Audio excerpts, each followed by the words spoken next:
పార్టీలు ప్రచారాన్ని ఉధృతం చేశాయి.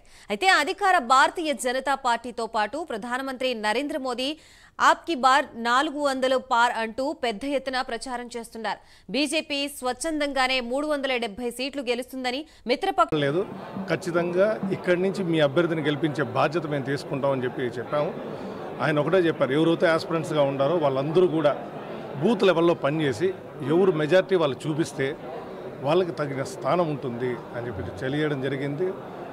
తృప్తిగా తెలుగుదేశం పార్టీ క్యాడర్ అంతా కూడా ఈరోజు జనసేనకి మద్దతు పలికి ఖచ్చితంగా తిరుపతి ఎప్పుడు తెలుగుదేశం పార్టీది, అలాంటిది ఈసారి జనసేనని గెలిపించుకొని గ్లాస్ గుర్తునికి ఓట్లేసి గెలిపించే విధంగా మేమందరం పనిచేస్తామని కూడా ఆయన హామీ ఇవ్వడం జరిగింది.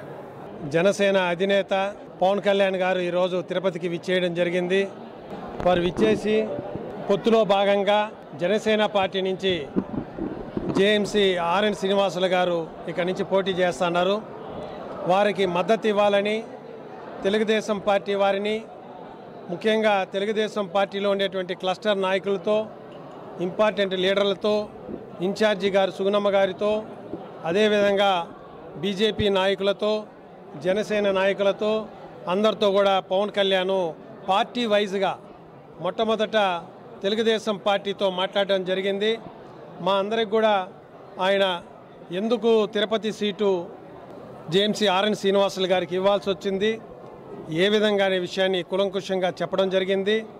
మీరందరూ కూడా మా అభ్యర్థిని తెలుగుదేశం పార్టీ తప్పకుండా మీరు అందరూ మద్దతు ఇచ్చి గెలిపించాలని మాకు తెలియజేయడం జరిగింది. ఇది జరిగింది. అక్కడ ప్రచారంలో ఆల్రెడీ ఉన్నాము. తప్పకుండా మేమందరం కూడా గెలుపుకి కృషి చేస్తామని తెలియజేసుకుంటాం. అధ్యక్షులు పవన్ కళ్యాణ్ గారితో ఒక మంచి వాతావరణంలో ఇప్పుడే ఒక కోఆర్డినేషన్ మీటింగ్ జరిగింది. భారతీయ జనతా పార్టీ ముఖ్య నాయకులతో వారు మాట్లాడడం జరిగింది. ఖచ్చితంగా తిరుపతి జనసేన అభ్యర్థిని, తిరుపతిలో పార్లమెంట్ అభ్యర్థిని ఇద్దరిని గెలిపించుకునే విధంగా ముగ్గురం కలిసి పనిచేయాలని చెప్పి వారు చెప్పారు. అంతేకాకుండా ముఖ్యంగా తిరుపతిలో జరుగుతున్నటువంటి అన్యాయాలు, తిరుపతి ఎమ్మెల్యే అభ్యర్థి చేస్తున్నటువంటి అఘాయిత్యాల మీద పూర్తి వివరాలు ఇవ్వడం జరిగింది. ముఖ్యంగా దొంగ ఓట్లు, దాదాపు 34,000 ఓట్లు దొంగ ఓట్లని నమోదు చేసుకొని తద్వారా ఎన్నికల్లో గెలవాలని చెప్పి వీళ్ళు ప్రయత్నం చేస్తున్నారు. వీటి అన్నిటి మీద మేము రాష్ట్ర ఎన్నికల కమిషన్కి, కేంద్ర ఎన్నికల కమిషన్కి మేము ఫిర్యాదు చేసాం. ఇక్కడ పనిచేస్తుంటే కొందరు పోలీసు అధికారులు, రెవెన్యూ అధికారులు ఇప్పటికి కూడా అధికార పార్టీకి కొమ్ము కాస్తున్నారు. వాళ్ళందరినీ ఎన్నికల విధించి తప్పించాలని చెప్పి ఒక డీటెయిల్డ్ రిపోర్ట్ దాదాపు 45 నిమిషాలు పవన్ కళ్యాణ్ గారు మాతో చర్చించడం జరిగింది. భారతీయ జనతా పార్టీ, టీడీపీ, జనసేన రాబో రోజుల్లో ఆంధ్రప్రదేశ్లోకి అధికారంలోకి వస్తున్నాం.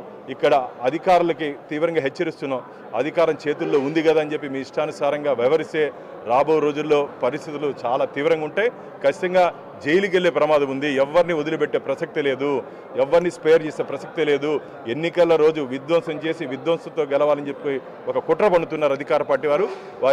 వారి ఆటల్ని సాగను. ఖచ్చితంగా ఆంధ్రప్రదేశ్ రాష్ట్రంలో ఎన్డీఏ కూటమి అధికారంలోకి రాబోతోంది. కేంద్రంలో నరేంద్ర మోడీ గారి నాయకత్వంలో కేంద్రమే అధికారంలోకి రాబోతున్నాం. కాంగ్రెస్ పార్టీ వచ్చేది లేదు, ఇచ్చేది లేదు, వాళ్ళు వచ్చేది లేదు.